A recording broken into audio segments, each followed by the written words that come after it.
Admiral Susan Blake stood on the observation deck of the Vega station, watching the construction of humanity's largest starship factory.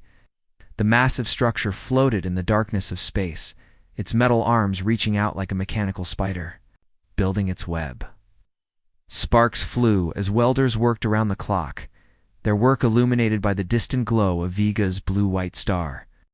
"Admiral, we're receiving another transmission from the Galactic Council," reported Commander Tony Martinez, the chief engineer overseeing the construction project. His weathered hands held a datapad that displayed the alien message. Susan took the pad and read the ultimatum. The language was formal and threatening, demanding that all human construction in the Vega system stop immediately. Any violation would be considered an act of war against the Galactic Order. "What do you think, Tony?" Susan asked, handing the pad back to him. Tony grinned and tossed the datapad into a nearby waste recycler. "I think we need to work faster. How soon can we get the new production line online?" 3 weeks if we push the schedule. "The automated systems are already running tests." Tony pointed to the massive factory structure. "Once it's operational, we can build ships faster than any other species in the galaxy. Our design combines human engineering with alien technology we've traded for." Susan nodded. The human approach. 2. Technology was different from other species. While aliens followed ancient blueprints and traditional methods, humans constantly improved and adapted. Yes. They took the best ideas from everyone and made them work better. Yes. Susan ordered, "If the Council wants to threaten us, they'll discover that humans don't respond well to bullies." 6 months later, the Hegemony fleet arrived at the Vega system. Admiral Korthkin commanded 300 warships, the largest force assembled. In centuries, he expected to find a small human outpost that would surrender when faced with overwhelming power. Instead, he found a massive industrial complex that stretched across the entire system. Thousands of human ships moved between construction yards, mining facilities, and research stations. The factory that Tony Martinez had built was producing vessels at a rate that seemed impossible. "How many ships are they building?" asked his tactical officer. "Sensors indicate production of 12 vessels per day, sir. Their construction methods are completely different from standard procedures." Admiral Korthgun studied the tactical display. The human industrial complex was defended by weapons platforms that used technology he didn't recognize. The ships moving through the system appeared civilian, but his sensors detected defensive capabilities that matched military vessels. "Send the surrender demand," he ordered. The response came from Admiral Blake herself. Her image appeared on the main screen, and she was smiling. "Admiral Korthkin, I received your surrender demand. I'm afraid I have to decline. We're too busy building the future to worry about the past. Human, you are outnumbered, 300 to 1. Surrender now or face the consequences." Susan's smile never wavered. "You know what the difference is between humans and other species, Admiral? We don't just build ships, we build dreams. Dreams are much harder to destroy than metal." The battle that followed lasted 3 days. The Hegemony fleet discovered that human ships were unlike anything they had encountered. They didn't follow traditional battle formations or use standard tactics. Instead, they adapted constantly, changing their approach based on what worked and what didn't. The human vessels were smaller, but faster. They used weapons that combined human innovation with alien technology in ways that surprised even their creators. Most importantly, they were supported by an industrial base that could replace losses faster than the Hegemony could inflict them. Admiral Korthgun was forced to retreat, but not before learning a disturbing truth. The human crews included beings from dozens of alien species. Former Hegemony citizens fought alongside humans, defending the industrial complex they had helped to build. On the agricultural world of New Eden, Governor Danny Walsh watched the news reports of the Vega battle while walking through the central market. Around him, humans and aliens traded goods, shared meals, and discussed the latest developments in galactic politics. Governor Walsh called out Mira, a young Dracone, who had escaped the mining world of Kepler 186. "My family wants to know if more refugees can come to New Eden." Danny smiled at the girl, whose golden scales caught the light of the afternoon sun. "Of course. We always have room for families seeking a better life. But Governor, said Dr. Helen Andrews, a human anthropologist who had been studying the cultural changes on New Eden. The hegemony fleet is heading this way. They're coming to enforce the containment order. Danny looked around the market square where dozens of different species mingled freely. Children played games that combined traditions from multiple worlds. Adults shared stories and ideas that would have been forbidden in their home systems. Let them come, Danny said.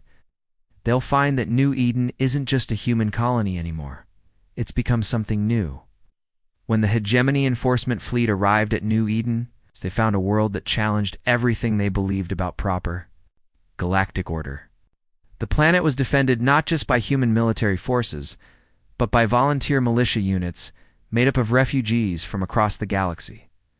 The fleet commander, Admiral Vekvar, sent a landing party to arrest Governor Walsh and dissolve the colonial government. The landing party was met at the spaceport by a crowd of 10,000 beings representing 40 different species. We stand with New Eden, declared Kira, a former hegemony citizen who had become the elected representative of the refugee community.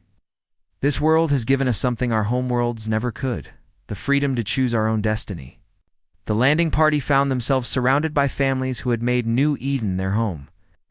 These weren't just human colonists, but beings from across the galaxy who had chosen to embrace human ideals of cooperation and individual freedom.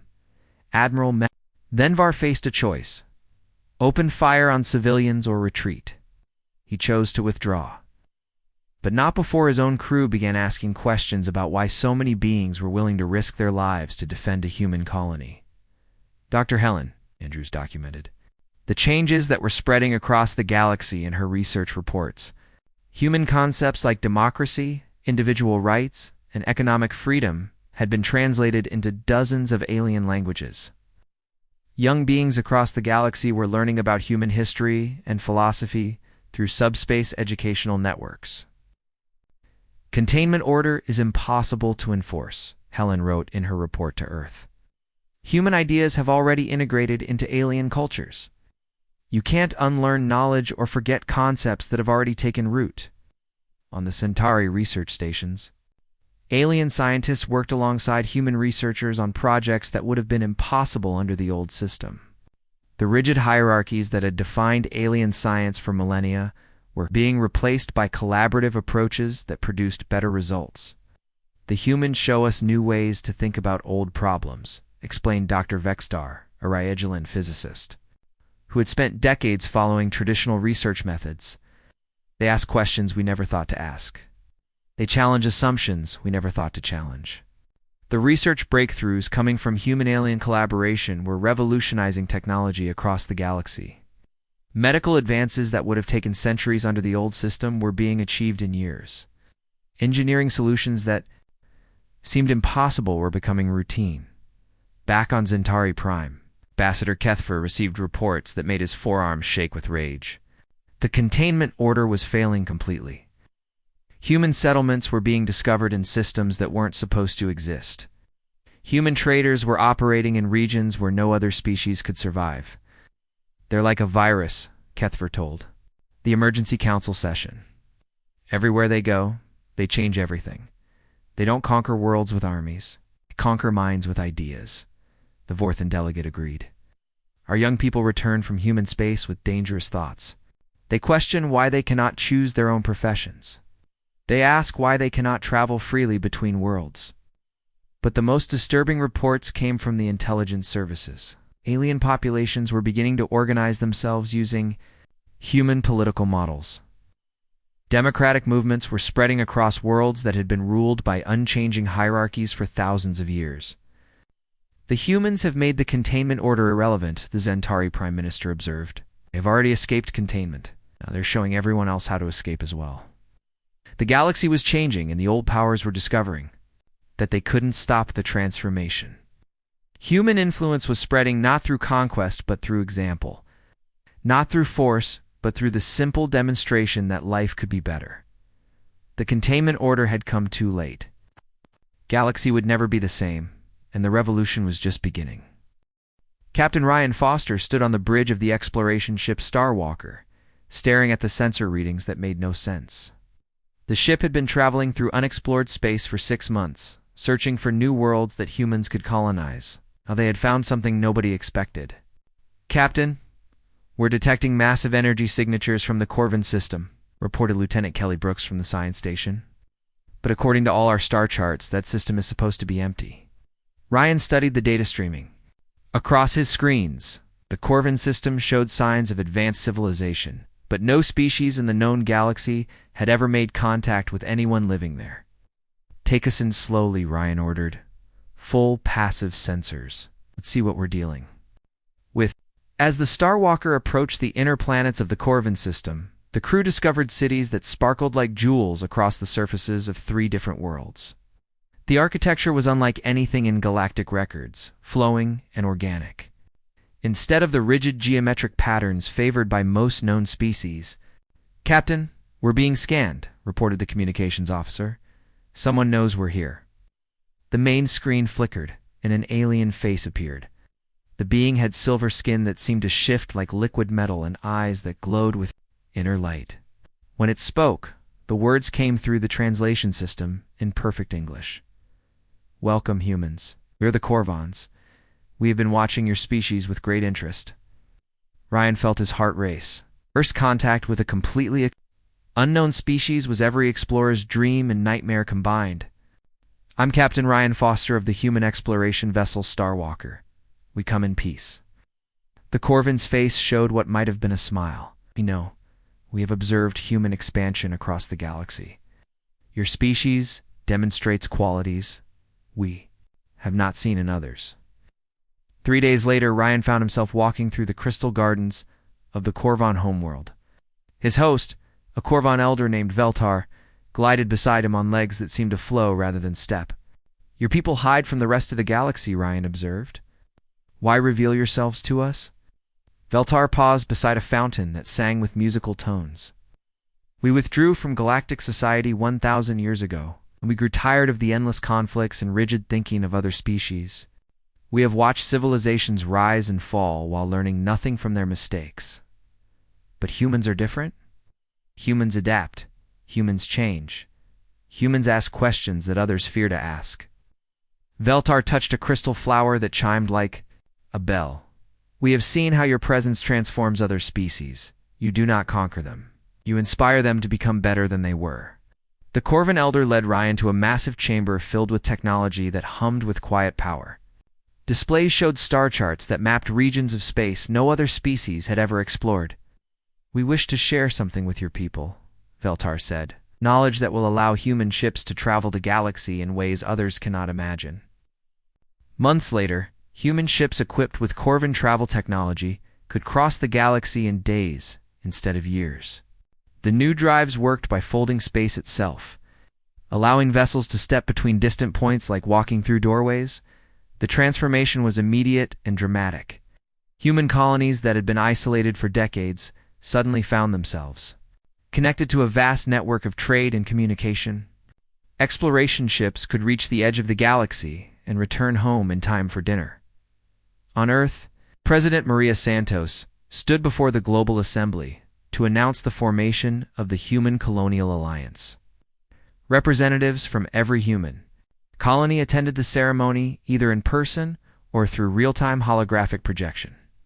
"Today we form not just an alliance of human worlds," President Santos declared, "but a federation open to any being or civilization that embraces the principles of freedom, cooperation, and peaceful progress." The announcement was broadcast across the galaxy using a communication network that Dr. Kevin Park had constructed by linking human colonies with friendly alien worlds. The network bypassed the traditional galactic communication systems controlled by the old powers. "We invite all beings who seek a better future to join us," President Santos continued. "Citizenship in the Human Colonial Alliance is not limited. To humans, it is open to anyone who shares our values and contributes to our common goals." The response was immediate and overwhelming. Within hours, applications for membership arrived from alien communities across the galaxy. Refugee groups, dissatisfied populations, and entire colonies requested to join the Human Colonial Alliance. On the trade world of Nexus Station, the changes were visible everywhere. Commander Nancy Wright, who served as humanity's first official ambassador to Regillian Prime, had been transferred to Nexus to help manage the flood of applications for human citizenship. "We're processing over 10,000 applications per day," Nancy reported to Earth Command. "And that's just from the Rigel sector. Similar numbers are coming in from every part of the galaxy." Nancy walked through the commercial districts of Nexus Station, where alien entrepreneurs were forming partnerships with human businesses at an unprecedented rate. Traditional species barriers were disappearing as beings discovered that cooperation produced better profits than competition. "The old trading guilds are losing members every day," explained Marcus Bell, a human merchant who had built a successful import business on Nexus. "Young aliens want to work with humans because we treat them as equals instead of following rigid caste systems." The real transformation was happening among the younger generations of alien species. On Draconis 7, young hegemony citizens organized protests demanding the same rights they had seen human citizens enjoy.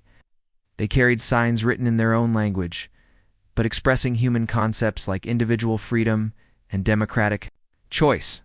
"The youth are no longer content with the old ways," reported Dr. Sarah Kim, a human sociologist studying cultural changes on hegemony worlds. "They have seen through galactic media that life can be different. They want the opportunities that human societies provide." The protests spread to dozens of worlds. Young beings demanded the right to choose their own professions instead of following family traditions. They wanted the freedom to travel between worlds, to learn about other cultures, and to participate in governing their societies. On the industrial world of Titan Prime, alien workers went on strike demanding better working conditions and representation in management decisions. Their leaders had learned about labor unions from human educational broadcasts and decided to apply human organizational methods to their own situation. "The workers are not just asking for better pay," observed Lieutenant Dave Wilson, a human liaison officer stationed on Titan Prime. "They want dignity, respect, and a voice in decisions that affect their lives. These are fundamentally human concepts." The strikes and protests created chaos across the traditional power structures of the galaxy. Governments that had ruled unchanged for centuries suddenly faced populations that questioned their authority and demanded representation. On Regillian Prime, ancient council of elders found themselves debating concepts they had never considered before. Young Rigellians had formed political groups based on human democratic models and were demanding seats in the government. "They speak of individual rights and representative government," complained Elder Zextron during an emergency council session. "These ideas undermine the stability we have maintained for 3,000 years, but the changes were too widespread to stop." Even members of the Council of Elders found themselves influenced by human ideas. Some began to question whether the old ways were truly the best ways. The Galactic Council faced a crisis that threatened their very existence. Half their member worlds were experiencing internal movements inspired by human ideals. Traditional hierarchies crumbled as populations demanded the freedom to determine their own destinies. Ambassador Kethfer called another emergency session on Zentari Prime, the crystal chamber that had witnessed 3 millennia of unchanging tradition now echoed with desperate voices trying to find solutions to an impossible problem. "The containment has failed completely," Kethfer announced to the assembled delegates. "Human influence has become the dominant force, reshaping galactic civilization. Their ideas spread faster than our fleets can travel." The Vorthan delegate clicked her mandibles in distress. "Our own people quote human philosophy. They organize themselves using human political models. They demand rights that our ancestors never imagined. The humans have not conquered us with weapons," observed the Altarian representative. "They have conquered us with dreams.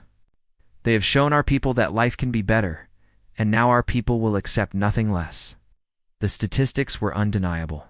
Quests for immigration to human space had increased by 3,000%. Alien students were enrolling in human educational institutions in numbers that overwhelmed the existing systems. Trade between human and alien worlds had grown to dominate galactic commerce. Most disturbing of all, The younger generation of aliens increasingly identified more with human culture than with their own traditional societies. They listened to human music, watched human entertainment, and adopted human fashions and customs. "We face a choice," the Zentari Prime Minister told the Council. "We can continue to fight against changes that are AL." 5 years had passed since the failed containment order, and the galaxy looked completely different. Admiral Claire Thompson stood on the command deck of the joint human-Regilian battleship Unity, watching patrol ships from dozens of different species work together to protect the trade routes that now connected thousands of worlds. "Admiral, we're receiving a distress call from a merchant convoy in the Outer Rim," reported Commander Ben Parker, a young officer whose crew included beings from 12 different species. "Pirates are attacking ships carrying medical supplies to the colony worlds." Claire nodded and activated the fleet communication system. "All ships. This is Admiral Thompson. We have merchants under attack. Move to intercept and protect." The response came immediately from ships across the patrol fleet. Rigelian vessels with their elegant curves, human ships with their practical designs, and Corvan explorers with their flowing architecture all changed course to help the merchants. "Amazing how well they work together," observed Captain Lisa Chin, the Rigelian officer who served as Claire's second-in-command. 5 years ago, my people would never have served alongside humans. Now, I cannot imagine working any other way." Claire smiled as she watched the mixed fleet move into formation. The ships had been designed through collaboration between human engineers and alien scientists. They carried weapons powered by Corvan technology, used defensive systems developed by Rigelian researchers, and followed tactics that combined the best ideas from every species. "The old galaxy had rigid rules about who could work with whom," Claire said. "We threw out those rules and discovered that cooperation works better than separation." On the research world of New Cambridge, Dr. Alan Hughes led a team that would have been impossible under the old galactic order. Human scientists worked alongside Corvan theorists, Rigelian engineers, and researchers from species that had been enemies for centuries. The breakthrough came when we stopped following traditional research methods, Ellen explained to a group of visiting dignitaries. "Humans ask different questions than other species. We challenge assumptions that others take for granted." The laboratory around them hummed with activity. Teams worked on projects ranging from medical research to physics experiments that pushed the boundaries of known science. The free exchange of ideas had accelerated discovery in ways that amazed everyone involved. Under the old system, each species guarded their knowledge jealously, said Dr. Vera Kolinax, a hegemony scientist who had defected to join the research team. Sharing information was considered dangerous. Now, we discover that sharing knowledge makes everyone stronger. The medical breakthrough that Dr. Rachel Moore's team had achieved the previous month demonstrated the power of collaborative research. By combining human adaptability with alien biological knowledge, they had developed treatments for diseases that had plagued multiple species for thousands of years. "We solved in months what individual species had failed to solve in centuries," Rachel explained. "The key was bringing together different ways of thinking about the same problems." Meanwhile, the terraforming operations directed by engineer Grace Kelly had transformed dozens of previously uninhabitable worlds into thriving colonies. Her techniques combined human innovation with alien technology in ways that made the impossible seem routine. "The old powers said these worlds could never support life," Grace said as she stood on the observation deck of the terraforming station above New Haven. Below them, green fields stretched across continents that had been barren rock just 2 years earlier. They never tried because their methods were too slow and too expensive. "Human methods are different," observed her assistant, a young Draconi engineer named Kickstall who had learned terraforming techniques that surpassed anything his own people had developed. "You do not accept that something is impossible. Find ways to make it possible." The results spoke for themselves. Worlds that had been written off as uninhabitable now supported millions of colonists. Species that had been crowded onto single planets now had room to grow and prosper. The old Galactic Council had dissolved 3 years earlier, replaced by the Galactic Federation. The new government operated on democratic principles, with representation based on population and contribution rather than ancient claims to power. Ambassador Rachel Turner, humanity's first representative to the Federation, worked in a building that symbolized the New Order. Instead of the crystal towers that had housed the old council, the Federation met in a structure designed by architects from multiple species working together. The old council made decisions in secret and expected everyone to obey, Rachel explained. 2 new delegates arriving from recently joined worlds. The Federation debates everything in public and makes decisions through democratic votes. The Federation included over 300 worlds, representing dozens of species that had chosen to embrace the principles of freedom and cooperation.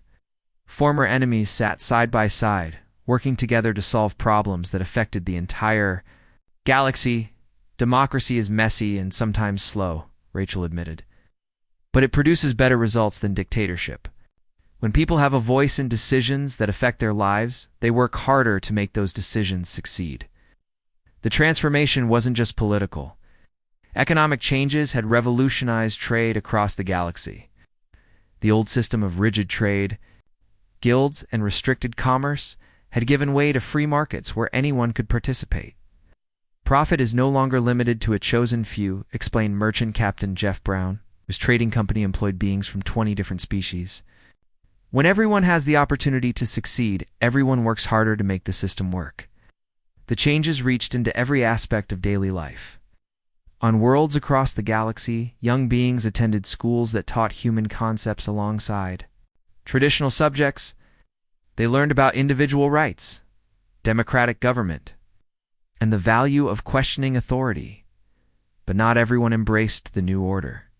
In the depths of space, Supreme Chancellor Vorthak of the Hegemony gathered the remnants of the old powers into a coalition determined to restore the previous hierarchy. The humans have poisoned the galaxy with their dangerous ideas, Vorthak declared to his assembled fleet commanders.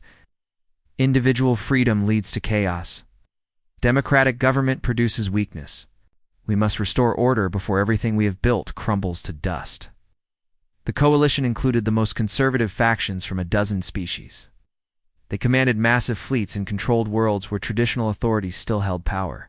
Their plan was simple: destroy human influence by destroying human colonies. If we can break human spirit, the galaxy will remember why the old ways were better, explained Admiral Dexon, Vorthak's chief military advisor. Other species will see that human ideas lead only to destruction. The coalition's first target was the agricultural world of New Eden, where Governor Danny Walsh had created a society that represented everything the old powers feared. Humans and aliens lived as equals, governing themselves through democratic councils and sharing prosperity through cooperative effort, intelligence reports. Reached Federation headquarters just hours before the attack. Admiral Claire Thompson received the warning while her patrol fleet was 3 days away from New Eden. All ships, maximum speed to New Eden, Claire ordered. We have a colony under attack. But the coalition fleet was already in position around New Eden when the first ships arrived. 3,000 warships surrounded the planet, their weapons trained on the settlements below. This is Supreme Chancellor Vorthak, came the transmission from the coalition flagship. Illegal occupation of this world ends today. Surrender now or face total destruction.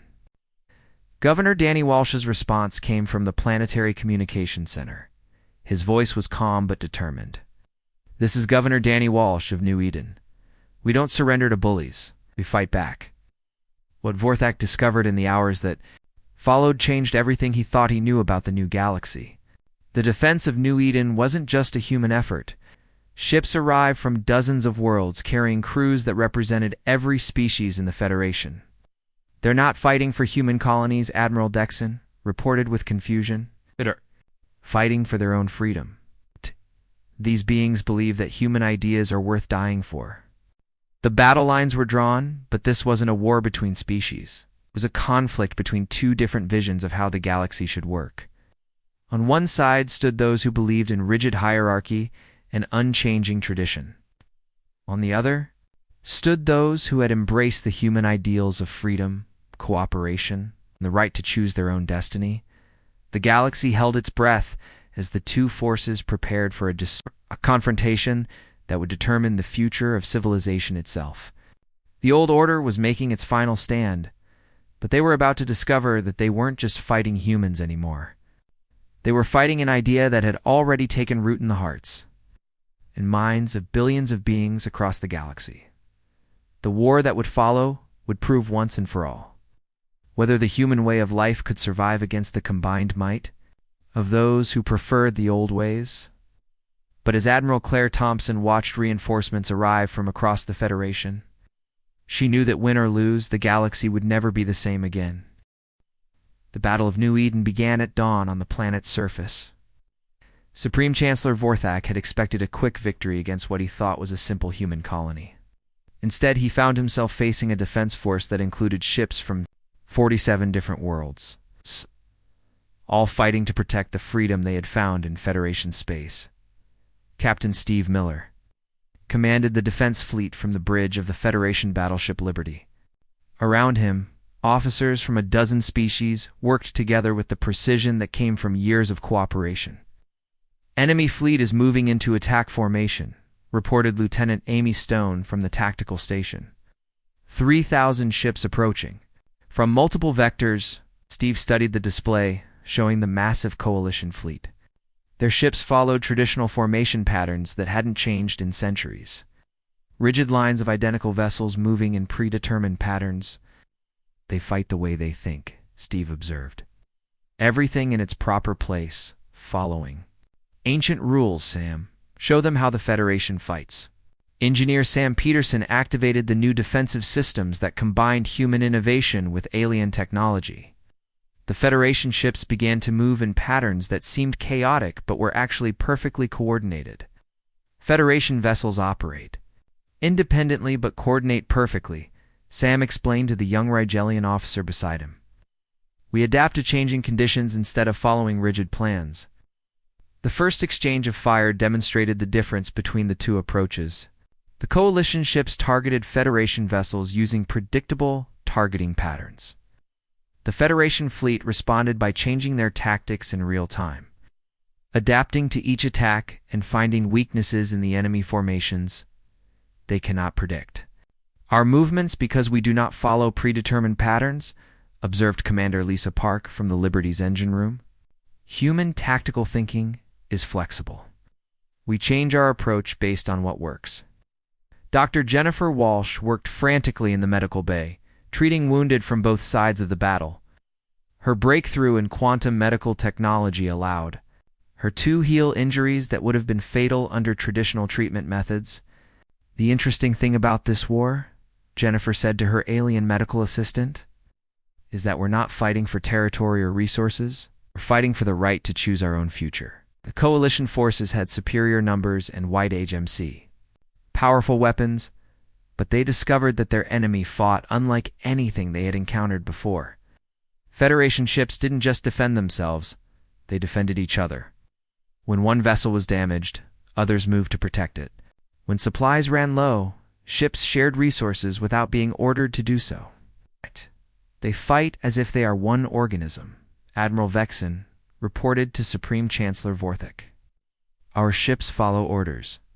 Their ships think for themselves and support each other." The battle raged for 3 days across the New Eden system. Coalition forces found themselves frustrated by an enemy that refused to follow traditional rules of warfare. Federation ships appeared where they weren't expected, used weapons in ways that surprised their targets, and coordinated attacks that seemed impossible under normal command structures. On the planet's surface, the fighting was equally intense. Coalition ground forces tried to capture the colonial government centers, but they discovered that the colonists fought with the same determination as their fleet. "These are not soldiers," reported General Keckstart to the coalition command. "These are farmers and teachers and workers who have taken up weapons to defend their homes. They fight harder than trained military units." The reason became clear as the battle continued. The colonists weren't just defending territory.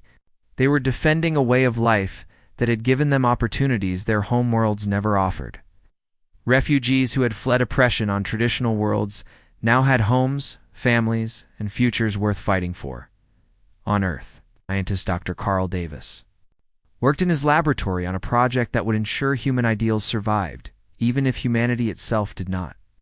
His quantum archive contained the complete record of human knowledge, culture, and philosophy, stored in matrices that could be distributed across the galaxy. If we lose this war, Carl explained to his research team, at least the ideas that started it will survive. Future generations will know that there was once a species that believed every being had the right to choose their own path. But Carl's work proved unnecessary. The war ended not with humanity's victory or defeat, but with something nobody had expected. On the fourth day of the Battle of New Eden, reports began reaching Supreme Chancellor Vorthok that his own people were rising in revolution. On hegemony worlds across the galaxy, populations that had watched the battle through galactic news networks decided they wanted the same freedom that Federation citizens were dying to protect. The workers on Titan Prime have seized the mining facilities, reported one of Vorthok's communication officers. They're demanding democratic representation and individual rights. Yes.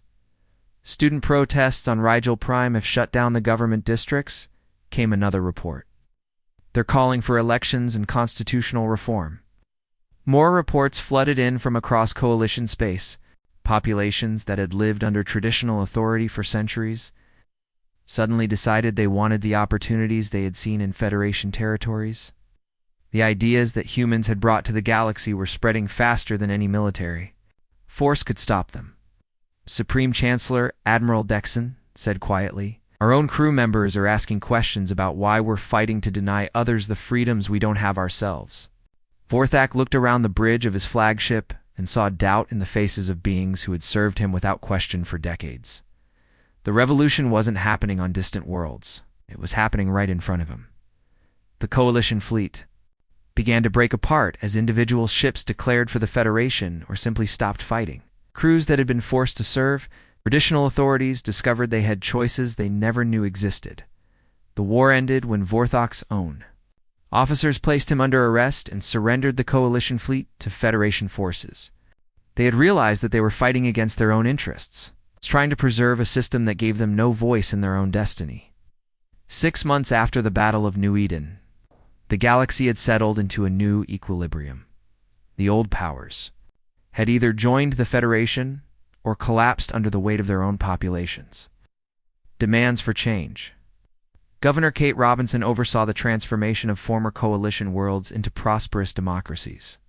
Her experience in building cooperative societies helped former oppressor worlds learn how to treat their citizens as equals instead of subjects.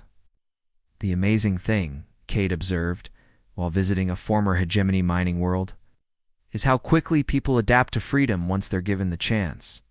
These workers went from being property to being citizens in less than a year. Captain Jack Davis led exploration teams that continued to make contact with new civilizations throughout the galaxy. But now they carried more than just human ideas. They carried the combined wisdom of dozens of species that had learned to work together. "We don't just spread human culture anymore," Jack explained to his diverse crew. "We spread the idea that different cultures can combine to create something better than any of them could achieve alone." The transformation was most visible among the younger generation. On worlds across the galaxy, beings who had grown up during the Federation era took for granted freedoms that their parents had never imagined. They chose their own careers, traveled freely between worlds, and participated in governing their societies. On a distant world at the edge of the galaxy, young beings of a dozen species worked together on a project to build their first interstellar vessel. They spoke in a mixture of languages, but the concepts they used, cooperation, innovation, freedom, were distinctly human in origin. "We're not just building a ship," explained Nira, a young Draconi engineer whose golden scales reflected the light of the construction yard. "We're building a future where anyone can reach for the stars." Her teammate, a human girl named Beth, nodded in agreement. "My grandfather used to say that humans changed the galaxy. But I think the galaxy changed us too. We're all better than we were before." The ship they were building represented the new reality of galactic civilization. It incorporated technology from multiple species, would be crewed by volunteers from dozens of worlds, and would carry the message that cooperation produced better results than conflict. The galaxy had indeed been forever changed. not by human conquest, but by human example. The ideas that had once seemed dangerous to traditional powers had become the foundation of a new civilization that offered opportunities to everyone. Young beings across the galaxy grew up believing that they could choose their own destinies, that their voices mattered in government, and that cooperation was stronger than domination. These beliefs, once uniquely human, had become the shared heritage of an entire galaxy. The story that had begun with an attempt to contain humanity ended with humanity's greatest gift to the galaxy, the knowledge that life could always be better, that individuals had worth regardless of their species or origin, and that the future belonged to those brave enough to build it together. The outlawing of humans had indeed come too late. The galaxy would never be the same,